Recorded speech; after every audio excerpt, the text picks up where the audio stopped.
দিনের সফরে রাজ্যে আছেন কেন্দ্রীয় স্বরাষ্ট্রমন্ত্রী অমিত শাহ। আজ সেই সফরের শেষ দিন। আজও একাধিক কর্মসূচি তার রয়েছে। হোটেলে দলীয় সাংসদ এবং বিধায়কদের সঙ্গে বৈঠক রয়েছে কেন্দ্রীয় স্বরাষ্ট্রমন্ত্রীর। গত দুদিনও ঠাসা কর্মসূচি ছিল কেন্দ্রীয় স্বরাষ্ট্রমন্ত্রী অমিত শাহ। এবার কোনো রকম জনসভা না থাকলেও একাধিক দলীয় কর্মসূচি ছিল তার। বৈঠক করেছেন বিজেপির কোর কমিটির সঙ্গে, গতকালই বৈঠক করেছে কেন্দ্রীয় স্বরাষ্ট্রমন্ত্রী অমিত শাহ। সাংবাদিক বৈঠকও করেন তিনি। আর আজও ঠাসা কর্মসূচি। শিবাশিস মৌলিকের সাথে আবারও কথা বলে নেব। শিবাশিস, একদম তাই। দেখো মাধুরী, শুরুতেই তোমায় বলে রাখি যে তৃতীয় দিন, বঙ্গ সফরের তৃতীয় দিনে অমিত শাহের তিনটি কর্মসূচি আপাতত পরিকল্পনা অনুযায়ী রয়েছে। তিনি নিউ টাউনে তালকুঠির হোটেলে রয়েছেন।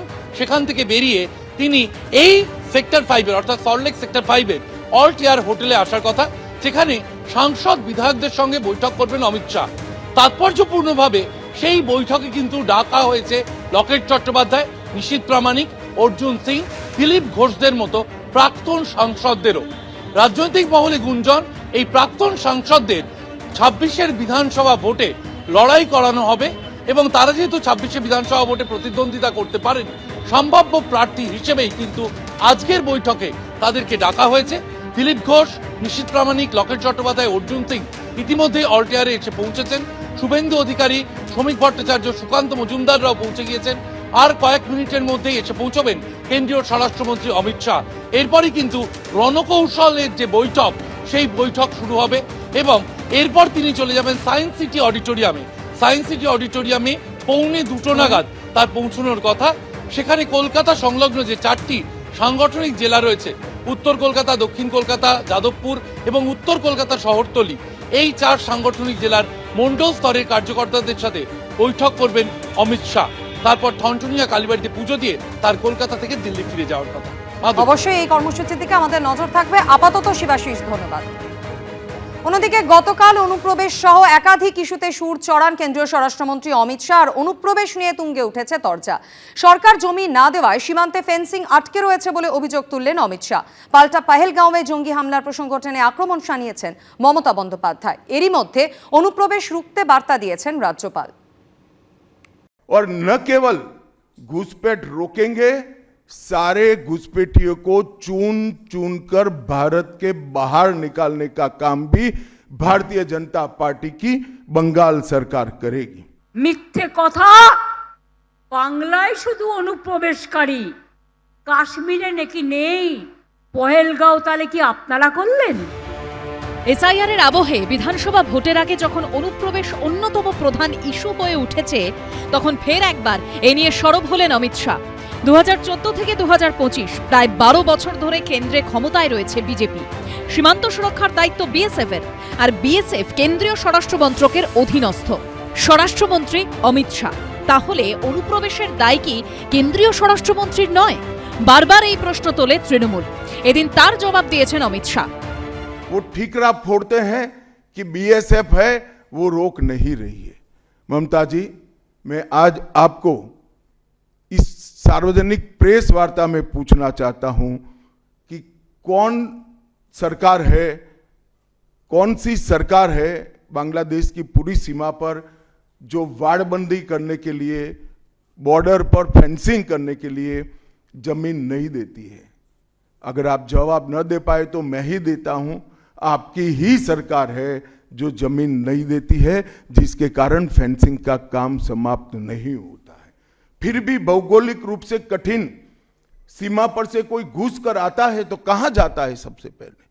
सबसे पहले बंगाल के गांव में जाता है। आपका पटवारी क्या कर रहा है? आपका थाना क्या कर रहा है?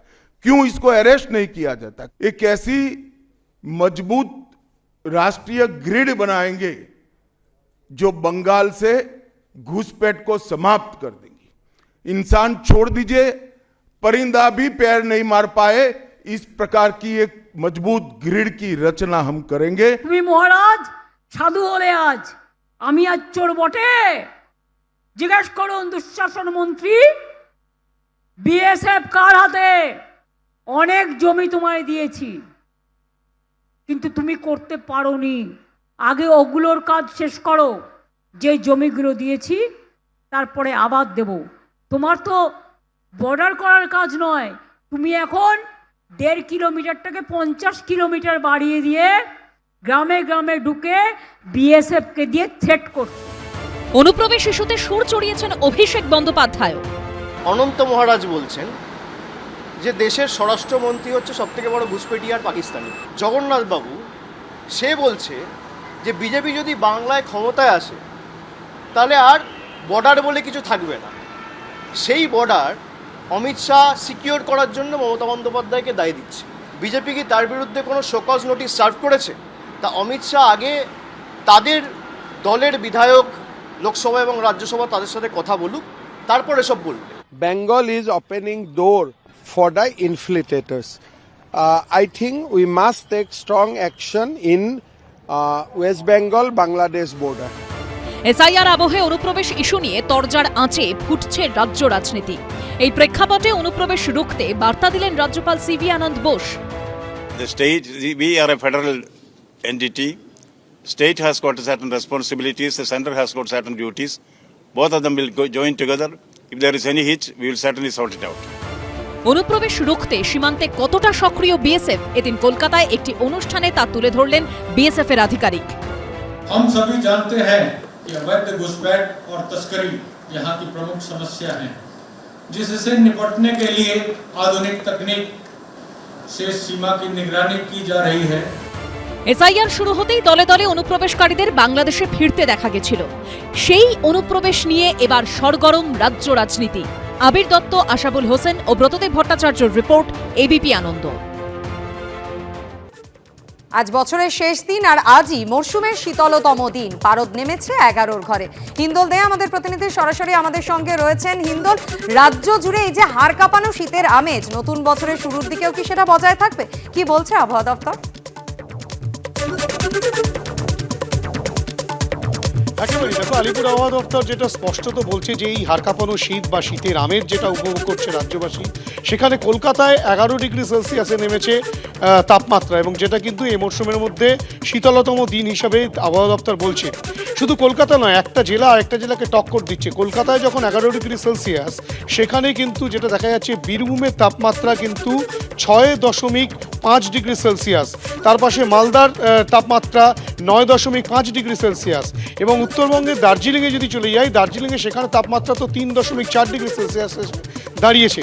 অর্থাৎ একটার পর একটা জেলা, যে কটা জেলাই দেখা যাক না কেন, একে অপরকে কিন্তু টেক্কা দিচ্ছে। এই হাড় কাঁপানো শীত, সেই শীতের আমেজ কিন্তু বজায় থাকবে আরও বেশ কিছুদিন। কিন্তু তাপমাত্রা খানিকটা বাড়লেও শীতের আমেজ থাকবে, এবং ঘন কুয়াশাও কিন্তু বিভিন্ন জেলায় থাকবে, তেমনটাই আলিপুর আবহাওয়া দপ্তর সূত্রে খবর। ধন্যবাদ হিন্দল। এবিপি আনন্দ, এগিয়ে থাকে, এগিয়ে রাখে।